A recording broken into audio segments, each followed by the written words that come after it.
So there are those who are already pitching their tent to some of the candidates and the regions in which they want this to be zoned to. And new lawmakers, let me tell you, about 70% of the new senators in the 10th National Assembly are new. 30% are returning. So there is a very big turnover considering what is happening now in the 9th National Assembly and its membership and that of the 10th National Assembly. In fact, last week they gathered themselves at an event in Abuja where the new lawmakers are meeting and talking about what and how the leadership of the National Assembly should look like.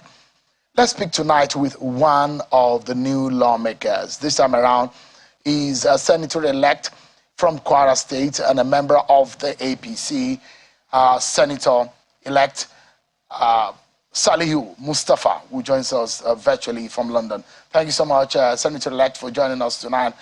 Give us an understanding where we are seeing so much of clamor and so much of politicking about the 10th National Assembly politics. This is just going to be in June, so I'm seeing a lot of traction in the discourse. Well, good evening, sure.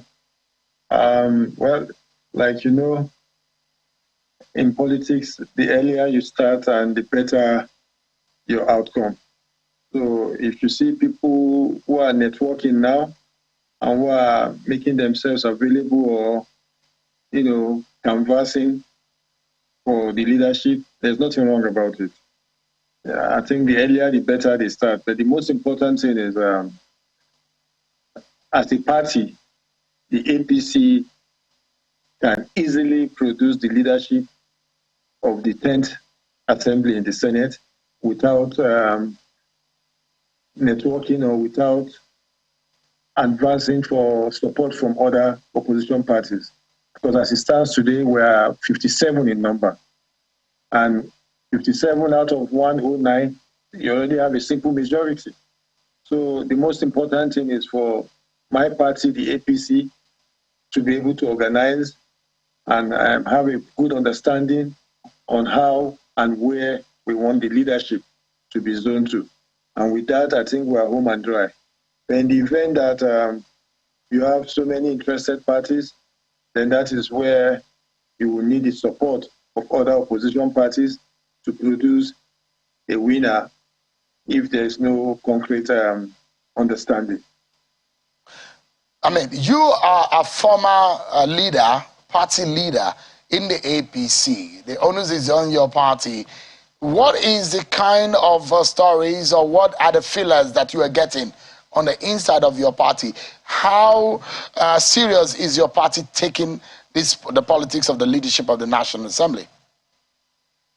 Well, definitely, any serious party will take it very seriously to make sure there is no rancor, so as to have a stable and very progressing government, because we have a lot to do.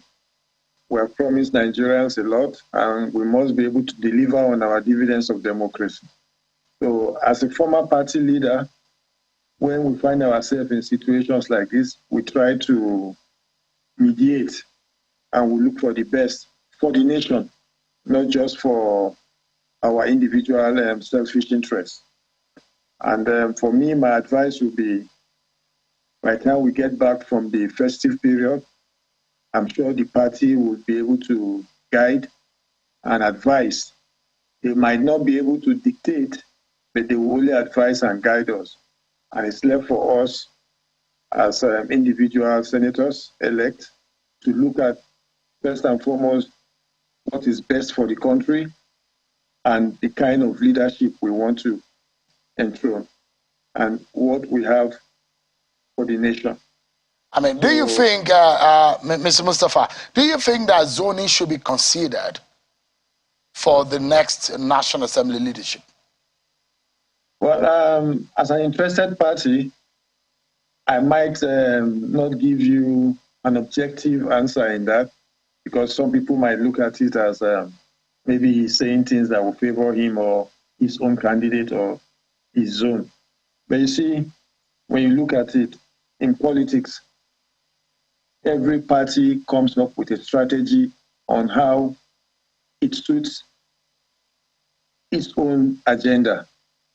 Some other party might decide to say, look, we want to zone this to XYZ so as to have this balancing, or so as to give this sense of belonging to the other parts of the country. Some other party will say, look, it's politics.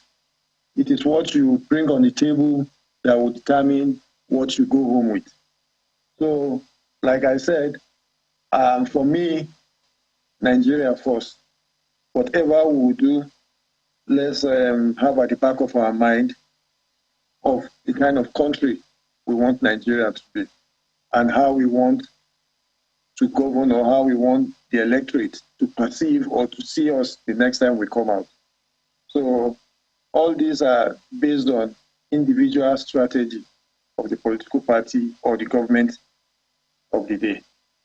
So, I mean, being a member of the leadership of the APC, and I know my next question is not something that is alien to you. There is nothing like, and I've read your party constitution, I've read out of the APC, I've read other political parties. There is no place in your party constitution that zoning is being stated or referenced at all. Does it mean that your party may not reference zoning in relation to the choice of the leadership of the 10th National Assembly? Well, Sean, like I earlier explained, everything has to do with what the party or what the government of the day wants. And like I know, with our president-elect and the VP-elect, these are people who, from their body language, they've shown that they want a one, indivisible, united Nigeria. So we have to sit back and look at what will favor the APC as a party. Don't forget, we've just finished an election. We must be able to bring ourselves in an organized manner so as to be able to deliver on the promises of the campaign, and to also look forward for the next election, because whatever we do today will determine how we come out for our next election, the kind of support, and how we are going to be received then. So for me, I think APC as a party, and by the time the government is installed and the 10th Assembly is inaugurated, we will definitely make sure we have something that will be befitting for the system of government we have today. So give us an understanding. If you have almost 70% of new lawmakers, and I see that you are one of the conveners of that meeting, I see how you guys are organizing yourself. What are the feelings that the new lawmakers are having towards the 10th National Assembly leadership? And in fact, how that legislature is going to shape up? Well, basically, we met last week in Abuja before I left.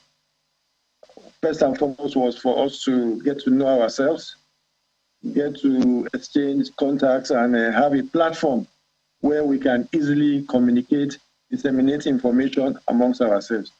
More importantly, if you look at the pattern of the election we just finished, everybody who has won an election has won that election on certain criteria. One, hard work, goodwill, and nobody wants to throw away this.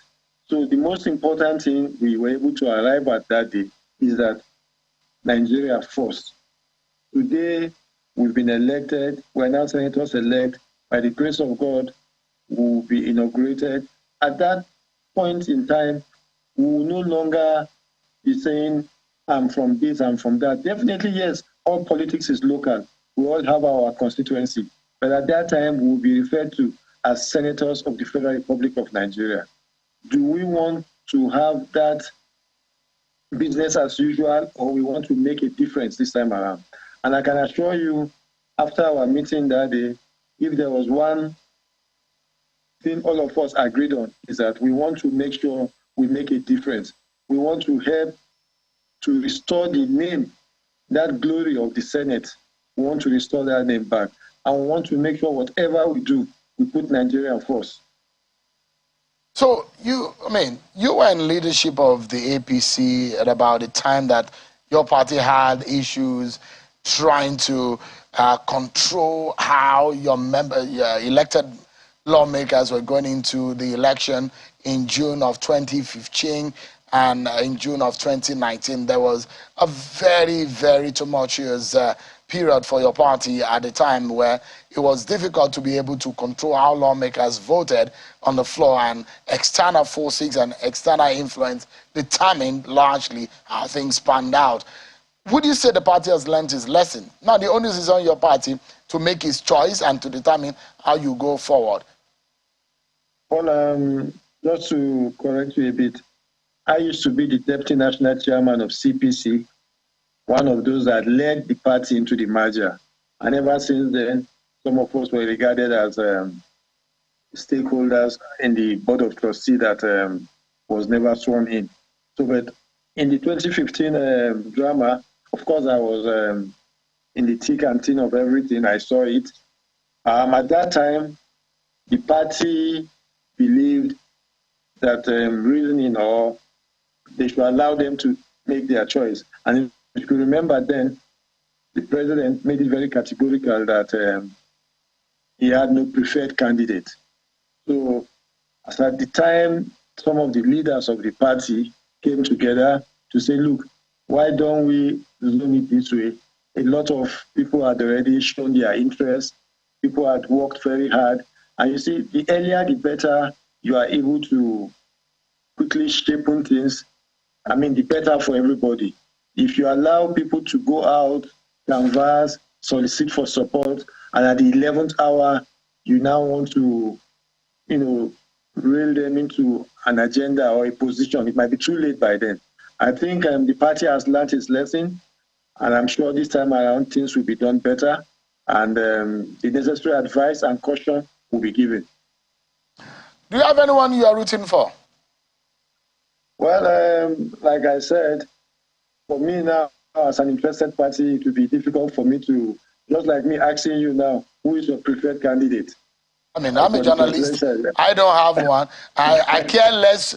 I care less about how you guys go about it. My own is just to get information to the public. But you are the ones that are in the fray. So that's what I'm asking for. Because you have I've asked people on this program who have come on this platform who said they're rooting for one person, and they gave reasons for it. And I like to know, who are you rooting for? I know you are from the North Central.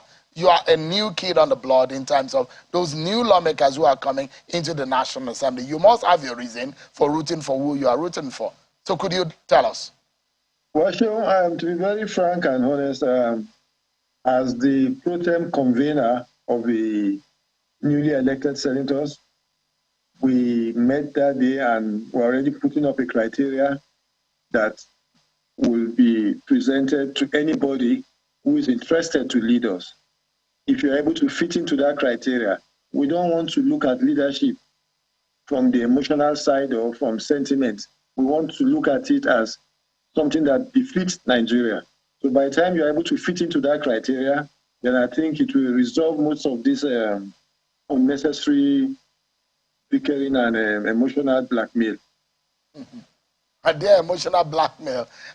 Because those who think that, I mean, for what we are saying, especially in the aftermath of the 2023 presidential election, an issue of zoning and religion there need to be a sensitive consideration of these factors. Don't you think so? I agree with you, but like I said, every party will come out with its own strategy, the strategy that they believe will assist them in governing Nigeria and to, make policies and governance easy for them. So for me, as an APC member, I would want to be a loyal party member, and I would want to go by the caution and advice of the party. But like I said, in the event that interested parties are not willing to accept this advice or caution, then we will also, by then our criteria will be on the table. Anybody who thinks he deserves to be the leader, want to know what is your agenda, what do you have for the country, and how do you intend to promote good governance through legislative approach. So your final thought on how these things will pan out? Those who say, look, things might be a bit different this time around, considering the fact that there might be a president-elect now that seems to be more political than perhaps President Buhari. So your members of your party have described the situation and the scenario that, look, you have a president-elect who is a politician to the core and who might not be far away from, he won't look away from the politics and the thick and the thing of things, and you know, and a vice presidential elect who is also a member of the National Assembly. And a final thought tonight: what will be your word to them in the handling of this matter? Well, my advice would be, first and foremost, like I said, let's not look at things from our own point of, or from our own interested point of view. Let's look at what fits or what will work for the country better. And let's look at how we can create the necessary and needed stability so as to have good governance. And the only way we can have this is to come out with a clear criteria of who we want and who fits into that criteria. That will give us the best results. Salihu Mustafa, a senator-elect of the APC from Kwara State, thank you so much for your time tonight. I wish you and your colleagues the very best. Thank you very much. I appreciate it. Yes.